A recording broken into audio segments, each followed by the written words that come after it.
Hello, my sleepy heads. It's good to have you back on History for Sleep. Tonight, we will drift gently into the world of ancient China, a land where emperors ruled from grand palaces and peasants tended quiet fields beneath the endless sky. But before you get comfortable and let your mind drift into this ancient world, I'd love it if you could take a gentle moment to like this video and subscribe. Only if these calm stories of the past bring you peace. Your support truly helps me grow and keep making these calm journey through time just for you. And in the comments, let me know where you're tuning in from and what time it is for you. It's always so wonderful to see our little community listening together from all corners of the world, quietly sharing these stories across space and time.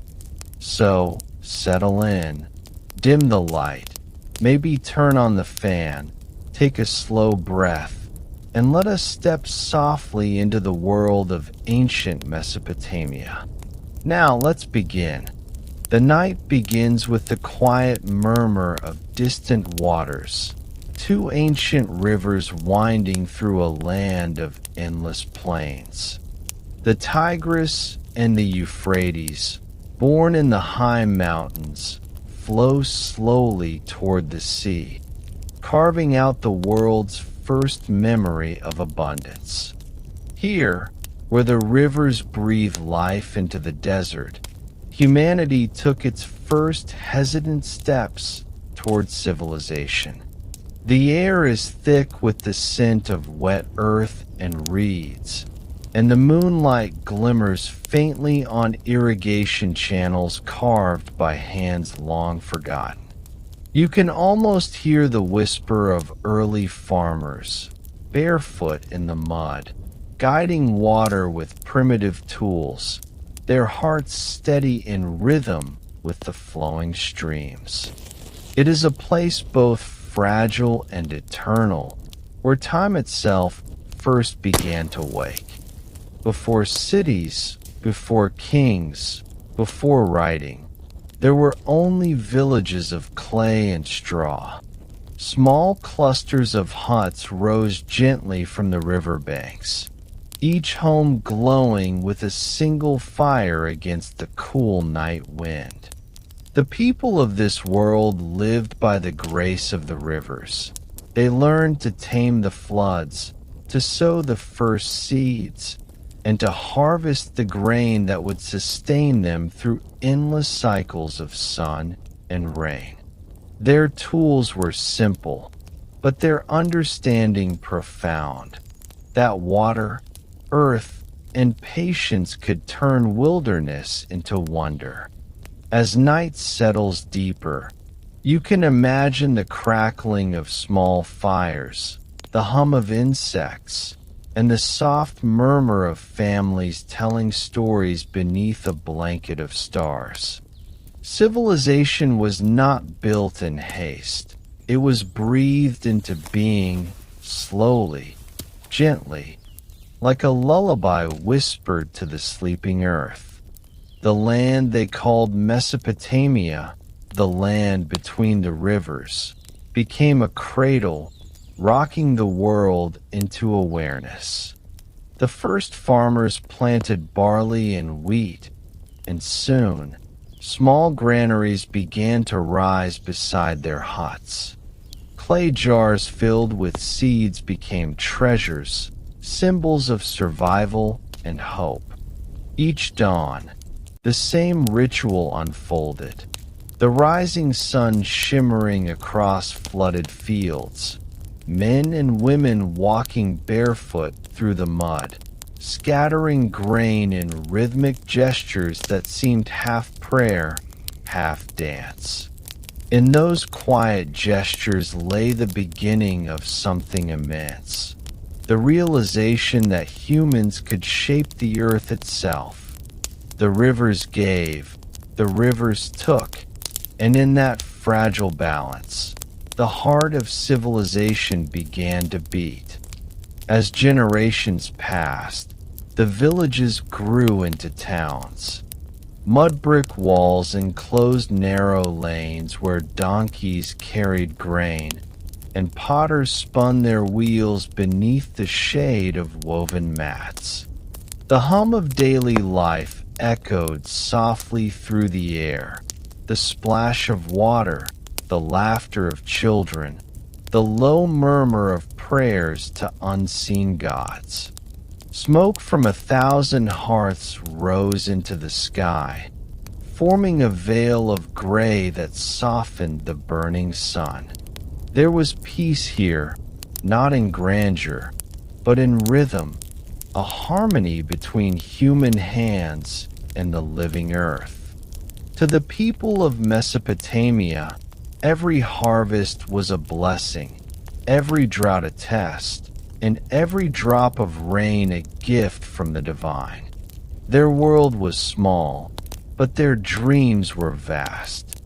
When night returned, it came gently, with cool winds drifting through the reeds. Lamps made from clay flickered in the doorways, casting long shadows that danced upon mud brick walls. Families gathered near the hearth, their voices low, their stories familiar. They spoke of spirits in the rivers, of gods who walked among them, and of heroes who tamed the wild. The world beyond their villages was unknown.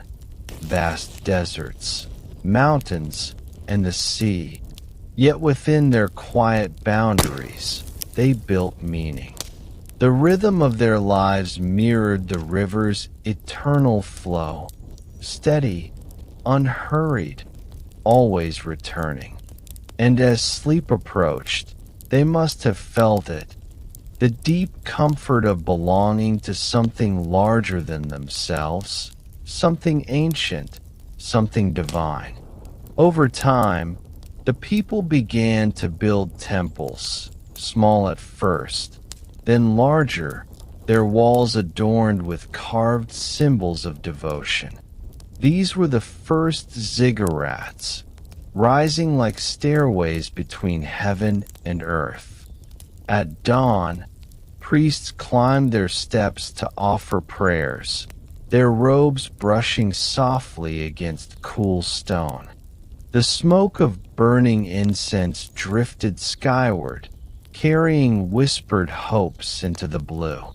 In these sacred spaces, the seeds of religion, art, and governance began to take root. Humanity was awakening, not with noise or haste, but with quiet purpose. And beneath it all, the rivers still murmured, the same slow song that had carried the first farmers, now guiding the first cities into being. Far from the temples, the landscape stretched endlessly, shimmering fields under the sun, dotted with workers tending their crops. Oxen pulled wooden plows, and water channels glistened like silver veins through the soil. From above, it might have looked like a great living tapestry, woven from sweat, sunlight, and hope. The people did not yet know they were making history. They only knew survival. But with every field sown and every home built, they were drawing the first lines of civilization's story. The clay tablets of later centuries would tell of kings and wars.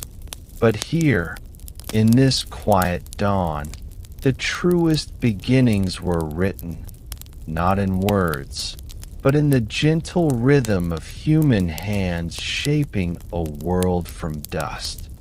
Now, as you lie listening, the world of ancient Mesopotamia seems to drift closer, a land of soft winds, distant waters, and endless stars. The rivers continue to murmur through time, carrying fragments of those first voices, those first dreams. The hum of ancient life fades into the hush of night, and the earth settles once more into stillness. Civilization began not with conquest, but with care, with the courage to plant, to wait, and to believe in the promise of tomorrow.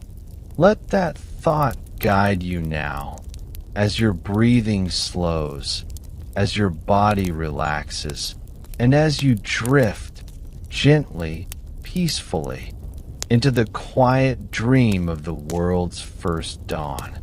Dawn comes gently to Sumer. The pale horizon glows with a faint shimmer of gold, and the first voices of the waking city drift like wind over water. Roosters call from courtyards. Pots clatter softly as women light their morning fires, and the river hums in its slow, eternal rhythm. In the heart of this ancient landscape, life begins not with haste, but with quiet routine. Clay huts gleam softly in the sun's early light, their walls still cool from the night. The smell of wet earth lingers, a scent both ancient and comforting. Every day begins the same, yet each sunrise feels like a small miracle, a reminder that the gods have given another chance to till, to build, to dream. The Sumerians lived in harmony with the clay beneath their feet. It was their gift and their curse, soft enough to shape, but quick to crumble under the rains. From this earth they made everything: their homes, their pots, their tablets, and even their gods. Skilled hands molded the soil into vessels for grain and jars for water. Children played in the mud, shaping little animals and figures that mirrored the grown-ups' sacred idols. When the sun grew hot, they dried their creations in its light, watching them harden into permanence. In Sumer, clay was not just material. It was the very skin of the world, breathing, molding, eternal. Men rose early to work the fields, guided by the cycle of the rivers. They walked in slow lines through the damp soil, barefoot and steady, their plows creaking behind oxen. The air was thick with the scent of reeds and the buzz of insects. Somewhere, a shepherd's flute echoed faintly, carrying a tune both mournful and sweet. Farming was not simply labor, it was devotion. Each seed cast into the earth was a prayer whispered to the gods of fertility and flood. When the harvest came, it was celebrated not with shouts or trumpets, but with gratitude, quiet, reverent, and deep. Women's hands shaped the pulse of daily life. They baked bread in clay ovens, spun wool into thread, and prepared grain for the long, hot afternoons.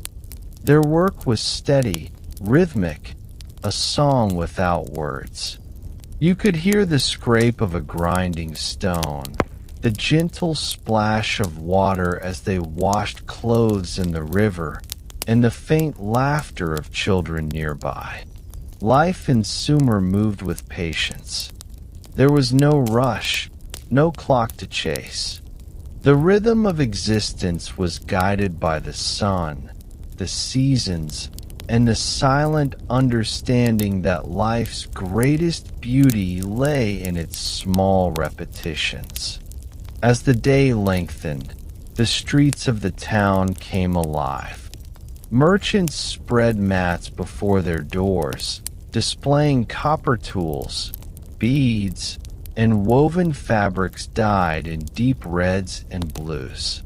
The scent of baked barley bread drifted through the air, mixing with the faint tang of river clay. Neighbors greeted each other with nods and smiles. Conversation flowed softly, like the river itself. Sumerian cities were not grand yet. They were simple clusters of mud brick and light. But within their walls pulsed something new, a sense of belonging, of shared creation. Civilization, after all, was never just about walls or kings. It was about people finding comfort in the company of one another. By afternoon, the heat grew heavy and life slowed. Farmers rested in the shade of palms, their eyes half closed, listening to the whisper of wind over reeds. Children dozed beside the riverbanks, lulled by the soft hum of insects and the murmur of flowing water. Even the animals seemed to pause. Donkeys stood still, cattle swayed gently in the light. It was as if the entire land breathed together, in and out, waiting for the cool breath of evening. Time itself seemed to stretch, slow, and dissolve. In that suspended quiet, you could feel the calm weight of centuries pressing softly against the soul. When dusk arrived, families gathered near their doors. Fires flickered once more, and the city glowed like a constellation of tiny stars scattered across the plain. Dinner was simple: bread, lentils, perhaps a little fish or goat's milk, eaten slowly, without words. The smoke rose into the violet sky, curling upward toward the first appearing stars. Someone began to hum an old song, one learned from a parent who had learned it from theirs. It was not just a melody, but memory itself, an unbroken thread connecting past to present, dust to breath, clay to spirit. As night deepened, the priests climbed the temple steps, their torches flickering in the darkness. At the top of the ziggurat, incense burned, and low chants drifted over the sleeping city. They prayed to Enlil, to Inanna, to the gods who governed wind, love, and destiny. Below, in the quiet homes, people slept on reed mats, their dreams filled with the same gods, protectors, punishers, and givers of rain. The divine was not distant in Sumer. It lived in every drop of water, every handful of soil, every breath. To live was to worship, and to dream was to remember that all things came from the same eternal clay.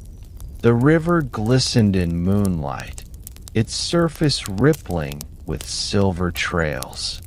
A fisherman cast his net one last time, his movements slow and practiced. Frogs croaked softly in the distance, and fireflies shimmered like stars caught in the reeds. The world of Sumer was alive, yet utterly peaceful. You could almost feel the heartbeat of time itself, ancient, steady, endless. Somewhere, a potter worked late, shaping one more bowl before sleep. His fingers pressed into the clay, leaving marks that would outlive him. In that moment, the human story was being written, not in ink, but in touch. And now, as the night folds over the plains of Sumer, the city settles into its timeless slumber. The fires burn low, the wind hums softly through the alleyways, and the river sings its eternal song. The first civilization rests, unaware that it has given birth to all that would come after. Every home, every dream, every soft breath carries the essence of clay and spirit intertwined. As you listen, let the stillness of this ancient world wash over you. Feel the calm of their rhythm, the peace of their faith, the quiet grace of their days. And as your own eyes grow heavy, drift gently with them, back into the cradle of the world's first dream. Night lingers softly over the city of Uruk. The stars are fading, and the cool breath of dawn slides through narrow streets lined with mud brick walls. Within small workshops, lamps still flicker, faint orange halos illuminating figures bent over clay tablets. These are the scribes of Sumer, guardians of the written word. Their fingers move with steady rhythm, pressing reed styluses into wet clay. Each mark is a whisper, each line a fragment of thought captured forever. Outside, the river murmurs. Inside, history is being born.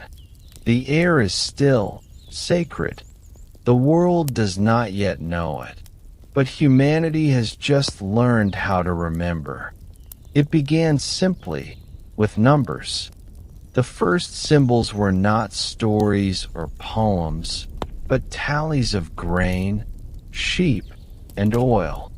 Every harvest, every trade left a mark upon the clay. Little by little, the symbols grew more complex. Curved lines, wedges, dots, a language forming out of shapes. The scribes, seated cross-legged in the cool shadows of the temple, recorded what the human mind could no longer hold alone. It was practical, yet wondrous.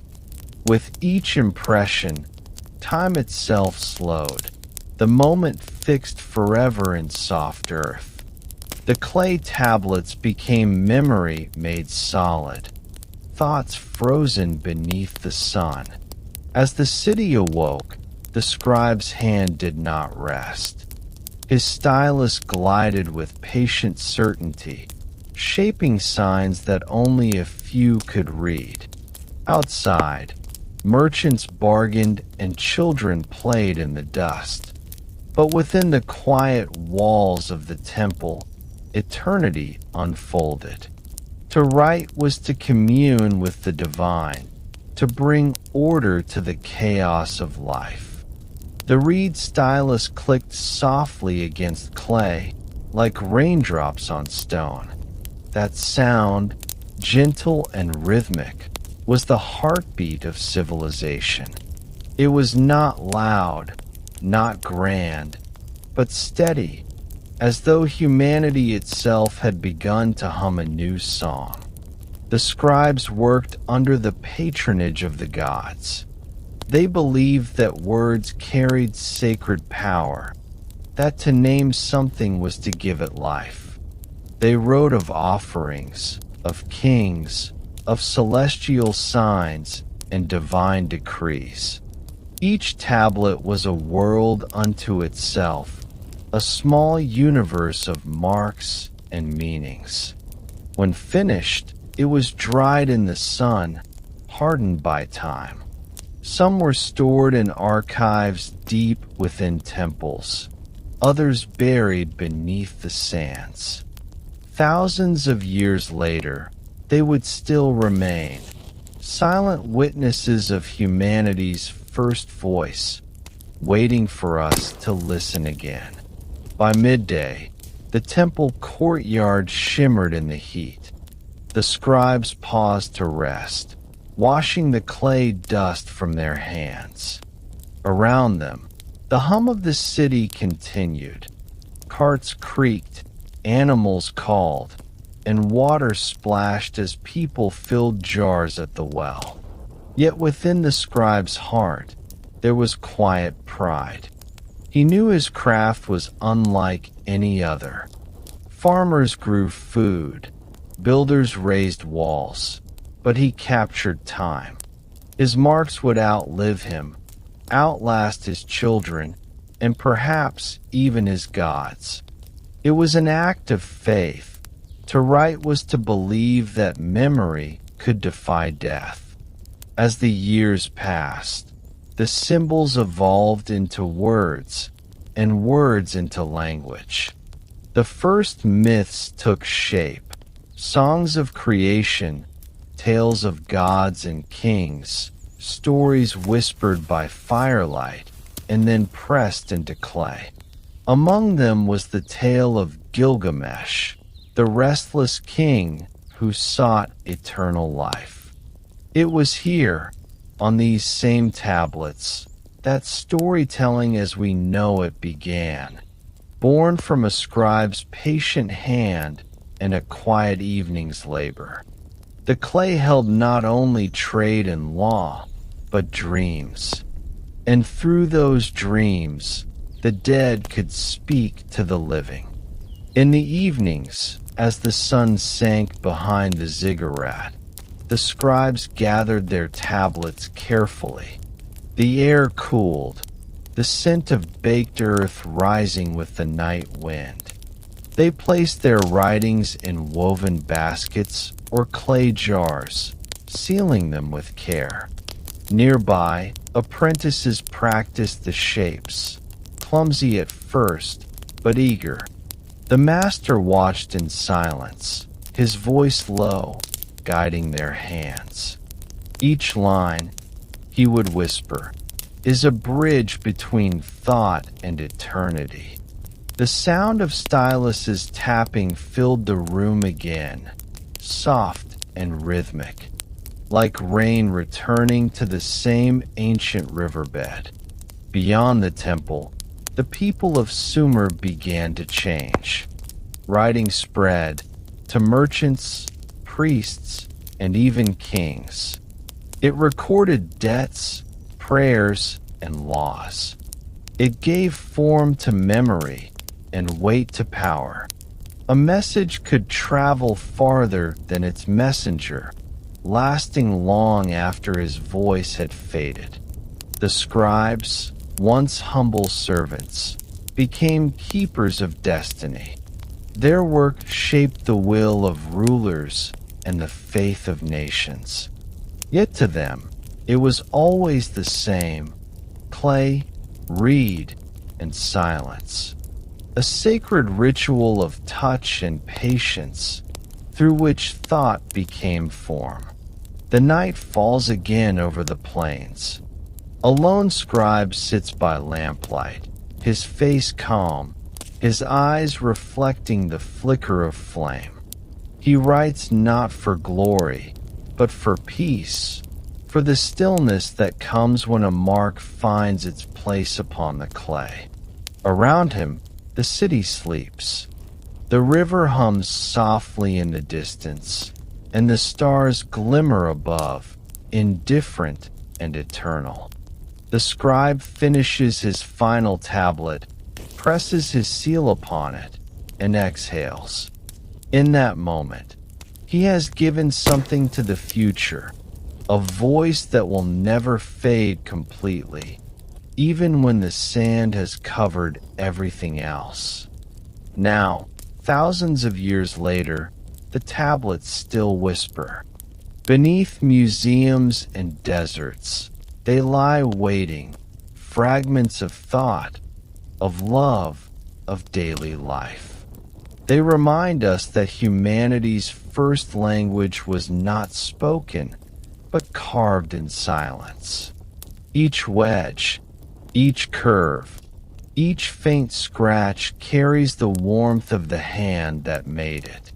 And as you listen, as you drift into sleep, imagine those ancient scribes, their quiet devotion, their steady breath, their gentle hands pressing eternity into earth. Let the rhythm of their work guide your dreams tonight. For even in sleep, the whispers of clay continue, timeless, patient, and full of peace. As the pale dawn stretches across the plains of Mesopotamia, the first rays of sunlight brush the massive steps of the ziggurat. Its shadow still lingers across the sleeping city, stretching over rooftops of mud brick and across the winding lanes below. The people stir slowly, their lives turning beneath the gaze of their gods. For the Sumerians, the divine was never far. It lived in the whisper of the wind, the gleam of water, and the trembling flame of oil lamps. The ziggurat stood as their bridge to the heavens, a stairway for prayers to climb, step by patient step, toward eternity. The air smells faintly of incense and river clay. At the base of the ziggurat, priests begin their morning duties, sweeping the sacred courtyard clean before the people awaken. The temple, or Etemenon Key, the house of the foundation of heaven and earth, was more than stone and brick. It was a living presence, a body for the gods themselves. Every stone carried a prayer, every corner a whisper of devotion. The priesthood moved slowly, deliberately, as though time itself bent around their rituals. Each act, the lighting of oil, the pouring of water, the chanting of hymns, was a small echo of creation. At sunrise, worshippers gather, their heads bowed low. They carry baskets of dates, barley, and fragrant oils to lay before the altar. A hush falls as the high priest steps forward, his robe of fine linen catching the morning light. He raises his hands to the heavens, calling upon Anu, the sky father, and Inanna, the bright star of love and war. The people do not see gods as distant figures. They see them as kin, spirits who walk among them, guiding the floods, the harvest, and the beating of the human heart. Deep inside the temple, where the light grows dim, lies the innermost chamber, the dwelling place of the divine statue. It is carved from precious stone, clothed in gold and lapis lazuli. The air here feels still, thick with incense and reverence. Only the chosen few may enter, for it is said that to stand before the god's image is to stand between worlds. The priests wash and dress the statue each morning, feeding it offerings of bread and honey, speaking softly as if to a living being. To the Sumerians, their gods did not merely exist. They breathed, they hungered, they loved. Outside, children watch as smoke curls from the temple's roof, carrying prayers upward into the brightening sky. They do not yet understand the weight of faith, but they feel its presence in the rhythm of drums, in the shimmer of heat rising from the ziggurat steps. The temple dominates the city's skyline, yet it comforts more than it commands. For beneath its shadow, people find order in a world that can flood, burn, or crumble without warning. The gods, in all their mystery, give reason to the chaos of existence. As the day deepens, the ziggurat becomes a hive of devotion. Pilgrims arrive from distant villages, their feet dusty from days of travel. They come to offer thanks for a safe journey, for a newborn child, for the mercy of rain. The priests receive them calmly, guiding them through chants and gestures older than memory. Each visitor kneels before the altar, feeling the coolness of stone beneath their palms. In this place, time slows, and the burdens of life seem to dissolve into the perfume of burning myrrh. When the sun begins its descent, the light paints the ziggurat in hues of amber and rose. Shadows climb the great staircase as the city grows quiet again. From above, one can see the Euphrates gleaming like molten glass, winding endlessly through fields of gold.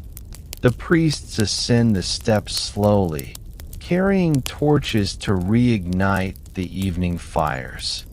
Their silhouettes flicker against the twilight sky, humble servants tending to eternal flame. Below them, families prepare for night, whispering small prayers before sleep. As darkness spreads, the temple hums with quiet life. Oil lamps glow along corridors, their flames swaying in rhythm with the wind.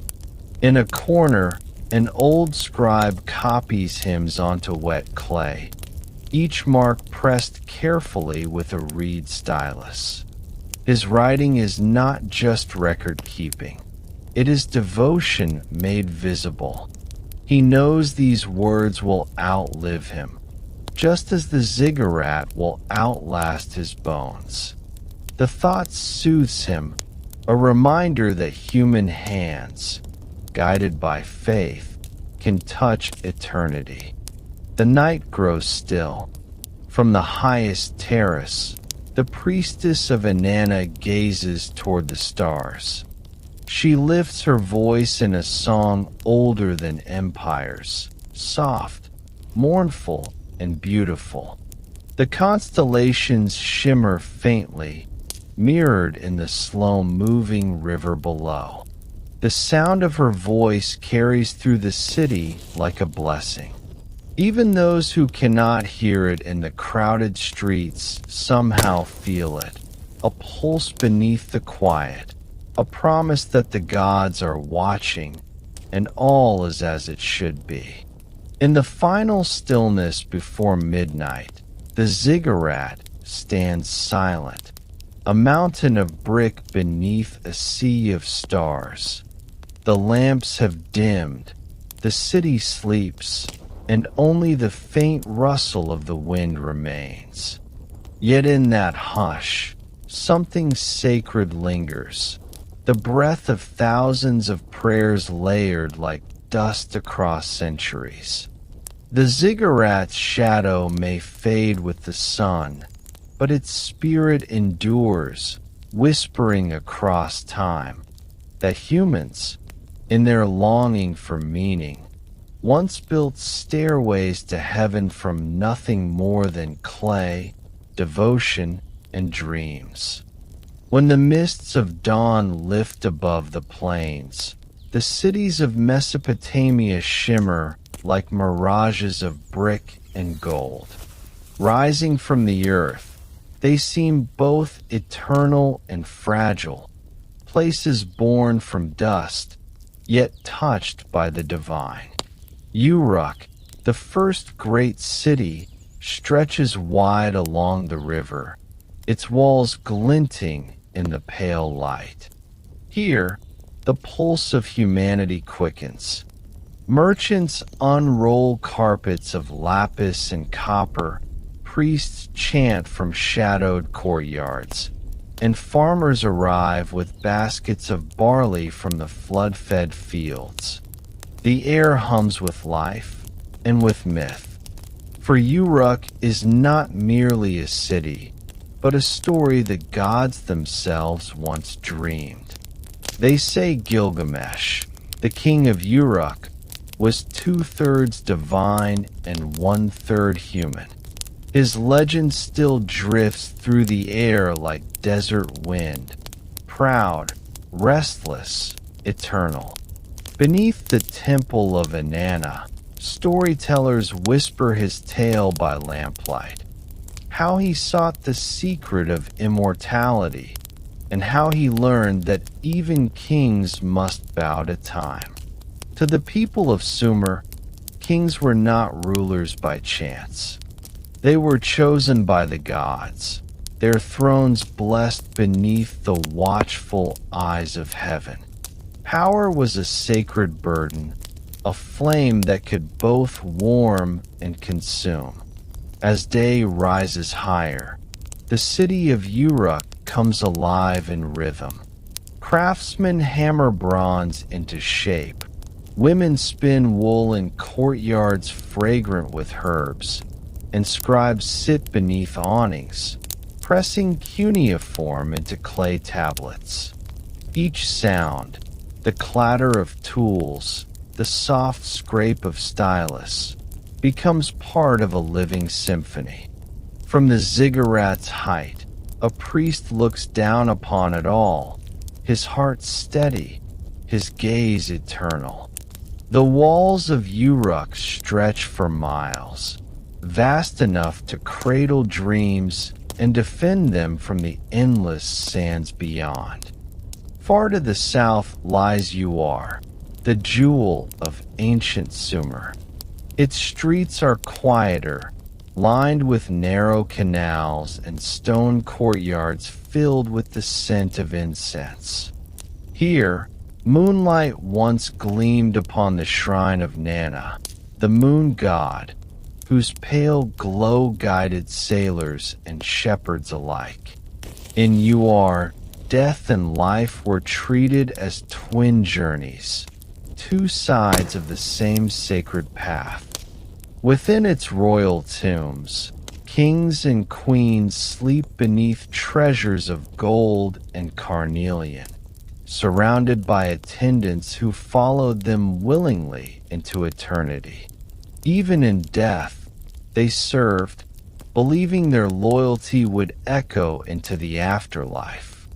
At twilight, torches flicker across Uar's rooftops, casting long shadows that dance like spirits. The hum of distant lyres drifts through the warm air. Families gather to share bread, honey, and stories of heroes who tamed monsters, of gods who wept for humankind. These tales, passed from generation to generation, are not merely entertainment. They are memory, identity, and comfort. To tell a story here is to keep a soul alive. To listen is to share in a lineage older than writing itself. And beyond them all, further north, where the Tigris bends like a silver serpent, lies Babylon.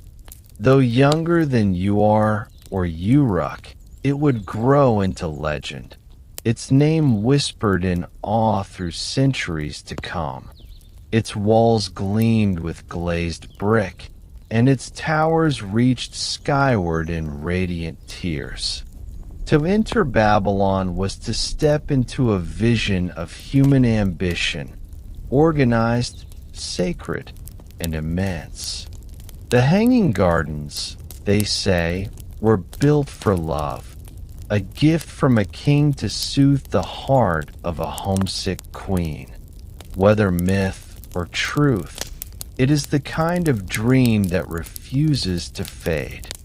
In Babylon's heart stood the grand temple of Marduk, the city's chief deity. Priests moved through its halls like shadows, carrying vessels of pure water and branches of cedar. At dawn, the king would kneel before the god's golden statue, humbling himself before the source of his power. The ceremony was slow and deliberate, a reminder that kings, however mighty, ruled only through divine favor. The balance between mortal and immortal, between earth and sky, was fragile, delicate as the flame of a single lamp flickering in the wind. By night, Babylon shimmered beneath a canopy of stars. The Euphrates reflected the city's glow, turning water into liquid fire. From the palace balconies, music drifted softly, harps and flutes that lulled even the restless to stillness.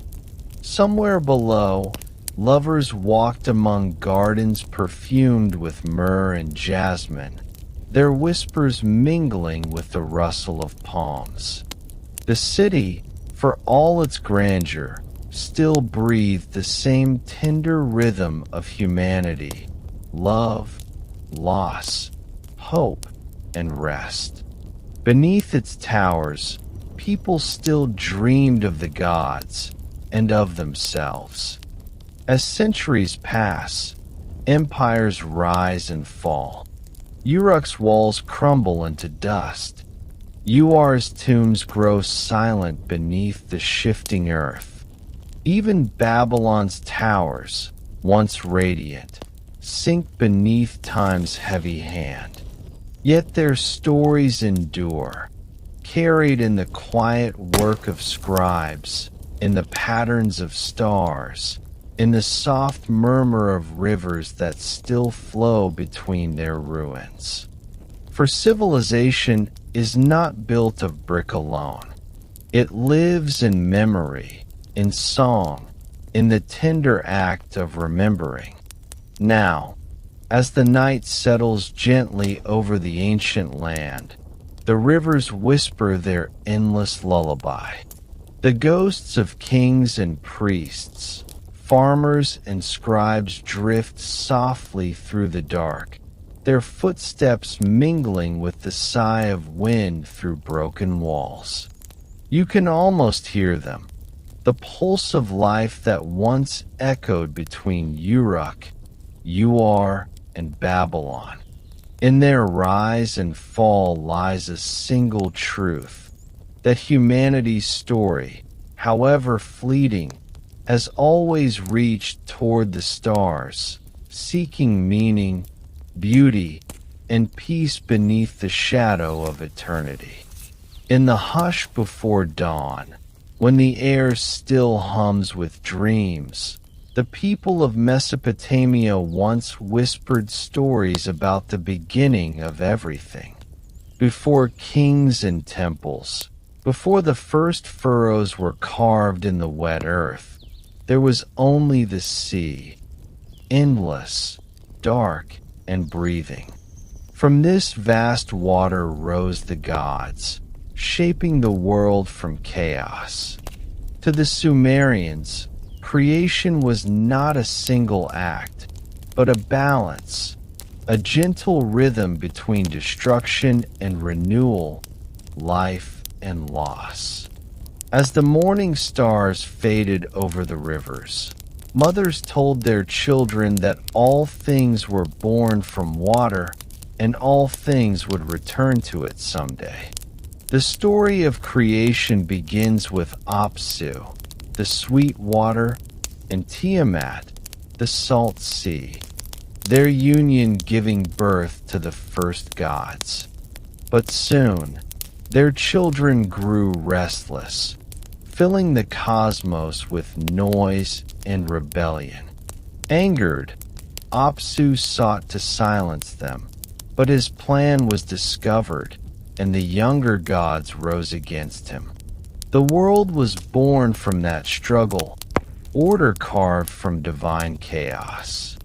When Tiamat, in her grief, unleashed monsters of the deep, it was Marduk, Babylon's god of storm and wisdom, who met her in battle. He split her body in two, forming heaven and earth from her remains. The gods celebrated. Creation had triumphed, though it was born from sorrow. Each retelling of the myth changed slightly, like the river itself shifting its banks.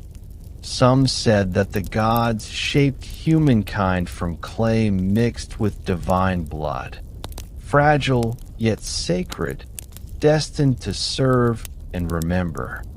The first humans were meant to tend the earth, to care for the temples, to keep the balance between gods and chaos. And in every breath, every harvest, the people saw echoes of that first act, the molding of clay, the giving of life, the beginning of duty. Their lives were small mirrors of the gods' eternal work. But the gods, as ancient stories tell, were fickle and wild. There came a time when humankind's noise, their laughter, their quarrels, their songs, rose too loudly to the heavens. The gods grew weary and decided to wash the world clean. So came the flood, vast and merciless, swallowing fields, cities, and temples alike. The rivers that once gave life now turned against their makers, roaring like beasts unchained. Only one man, Ziggurats, or Utnapishtim, as later tales would name him, was chosen to survive. He built a great boat, sealed with pitch, and gathered his family, animals, and seeds of the earth within. As the floodwaters rose, Ziggurats' ark drifted upon the endless sea. The cries of the world faded into the wind, leaving only silence, the kind that feels ancient and endless. For 7 days and nights, the rains fell unrelenting. Then, suddenly, the waters stilled. The boat came to rest upon a mountain's peak. Ziggurats released a dove, then a swallow, and at last a raven. And when the raven did not return, he knew the earth was healing. He stepped out upon the fresh mud, the world reborn beneath his feet, and the gods, moved by his devotion, granted him immortality. Even as centuries passed, the flood lived on in memory, carved into tablets, whispered by firelight, retold with trembling voices. It became more than a warning. It was a reminder that life was fragile, borrowed, and sacred. The people built temples higher, their prayers deeper. They learned to see each harvest as mercy, each sunrise as a covenant renewed. Between flood and fate, humanity found its humility and its hope. At night, storytellers gathered by the riverbanks, tracing patterns in the sand as they spoke. They told how the gods once regretted their wrath, how the scent of Ziggurats' offering, roasted grain and cedar, had risen sweetly to the heavens. The gods, weary and remorseful, vowed never again to destroy all life. It was said that rainbows and stars were their promise, bridges between heaven and earth, between vengeance and love. The listeners would nod slowly, comforted by the thought that even gods could learn mercy. In those same nights, the rivers shimmered with moonlight, reflecting the constellations that the ancients saw as signs of divine order. Fishermen whispered small prayers before casting their nets, hoping not to anger the spirits below. The flood had taught them reverence, that the waters could both nourish and destroy, that the boundary between creation and ruin was as thin as a reed leaf floating on the current. To live in Mesopotamia was to live in balance with the gods' unpredictable moods. When storms rolled across the plain, the people would stay awake, listening to thunder like the echo of ancient battles. Children hid under woven blankets as their mothers murmured the story of Marduk and Tiamat, reminding them that chaos always yields to order. And when the rains finally ceased, the scent of wet earth filled the air and calm returned. The people would step outside, their feet sinking into soft mud, and know that the world had survived once more, as it always did. Now, when you close your eyes and listen to the whisper of rain or the distant murmur of waves, you might hear what they once heard, the echo of gods, the rhythm of survival, the slow heartbeat of creation. Between flood and fate, between destruction and rebirth, the ancient Sumerians found the courage to dream. Their myths still ripple through time like the rivers that sustain them, eternal, gentle, and endless. And as the night deepens, those same waters seem to sing softly, as if inviting you, too, to drift upon their calm surface and rest. The sun dips gently behind the distant mountains, casting a golden haze over the plains where Mesopotamia once thrived. Uruk, Uar, Babylon. The names linger softly, like echoes of a dream. The rivers, steady and eternal, reflect the fading light, carrying whispers of voices long gone. Clay tablets, ziggurats, and temples stand only in memory, yet their stories breathe quietly across time. In this quiet hour, you can imagine the ancient people resting beside their fires, their hands folded in prayer, their hearts full of wonder at the world they helped shape. Once, the streets of Uruk were alive with merchants, farmers, and storytellers. Children laughed among the reeds, and scribes etched their thoughts into wet clay. The ziggurats reached for the sky, their steps echoing prayers that climbed like smoke toward the heavens. Kings walked proudly through their palaces, yet all life remained tethered to the rhythm of river and sky. Even as centuries passed, the pulse of civilization, fragile, deliberate, and beautiful, continued beneath the quiet sun, waiting for someone to remember. Time flowed as gently as the Tigris and Euphrates, washing over cities and fields alike. Dust covered the streets, wind scattered the tablets, and waters slowly carved new paths across the plains. Yet in the stillness, nothing was truly lost.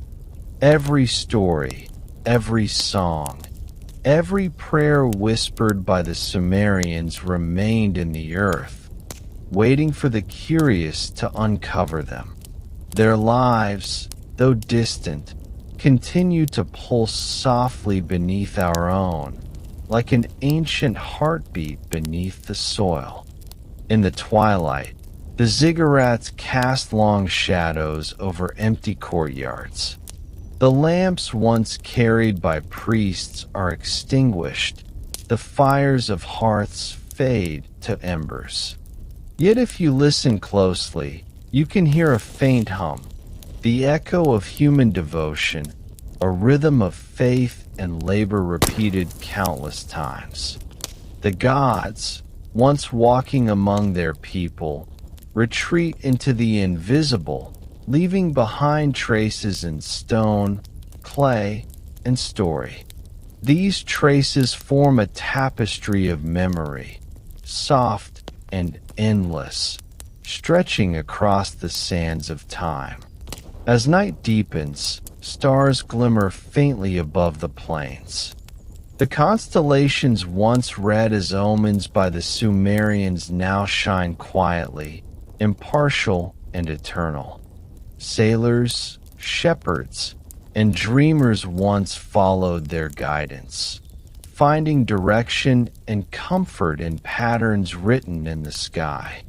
Even now, those lights seem to pulse in the rhythm of the river below, a gentle lullaby for the world that has long moved on, yet continues to whisper its wisdom to those willing to pause and listen. The cities themselves fade gradually into dream, their walls crumbling into dust, their streets swallowed by time. The people, kings, priests, farmers, children, drift silently into memory. Yet their spirit endures in subtle ways, in the rhythm of the rivers, in the shaping of clay, in the quiet act of remembering.